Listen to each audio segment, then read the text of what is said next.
လောဘကြောင့်ရက်ဆက်ပြီးလောဘကြောင့်ကောက်ကျစ်ပြီးအဲ့ဒီရက်ဆက်မှုကောက်ကျစ်မှုတွေကအဲ့ဒီလူကိုတတ်တာခွင့်ပေးပါမလားမပေးဘူးဒုက္ခတွေဖြစ်ရှင်အဲ့တော့လောဘရဲ့စက်လက်ကတိတ်ပြီးတော့မသေးဘူးဗျရက်ဆက်မှုတွေအားလုံးလူချင်းမှုကြောင့်ဖြစ်တယ်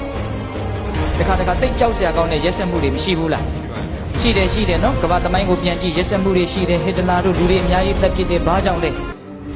လူချင်းလို့ဘာလူချင်းတာလဲသူတခုခုလူချင်းတာပဲနော်တခါကြီးမိုက်ပြီ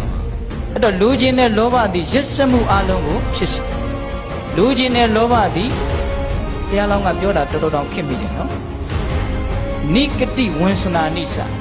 အတုတွေကိုပြပြီးတော့လှည့်စားနေတယ်ပစ္စည်းတွေလည်းအတုဟုတ်လားစကားတွေကလည်းအတုတွေစကားအတုကြားဘူးလားဟင်စိတ်ထဲကြည်တာမဟုတ်ဘဲနဲ့ပါဇက်ကထွက်လာအဲ့ဒါအတုပေါ်ဗျဟုတ်လားစိတ်ထဲကအဖြူထင်တယ်ပါဇက်ကအမဲထွက်လာတယ်အဲ့ဒါဘာလဲအတုပေါ်အလိမ်ညာပေါ်ဟုတ်လားခိုင်တချို့မျက်နာကလည်းအတုတွေဟုတ်လားဒကမကြီးတွေဟုတ်လားတယောက်ဆက်ဆံတဲ့နေရာမှာမျက်နာအစ်စ်ကိုတချို့ပြလာမပြဘူးဂုံကြီးတဲ့လူကြတော့မျက်နာကတစ်မျိုးမြန်တယ်နော်အကြောင်းလေကိုယ့်ထက်နှိမ့်တဲ့လူကြတော့မျက်နာကတစ်မျိုးတယောက်တည်းကိုမျက်နာဘယ်နှမျိုးလောက်ပိုင်မျိုးပိုင်မျက်နာအတုပေါင်းများစွာသိမ့်ထားတာအတုတွေနဲ့ဆက်ဆံတယ်ဘာဖြစ်လို့လိုချင်လို့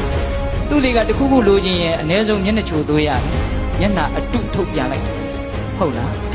အဲ့တော့ဘုရားလောင်းကဒီမှာပြောထားတယ်ရက်စက်မှုတွေအလုံးသည်လောဘရှိတဲ့လူမှငါမြင်ရတယ်ကောက်ကျင်မှုတွေလိမ်လည်မှုတွေအတုလုံးမှုတွေအလုံးသည်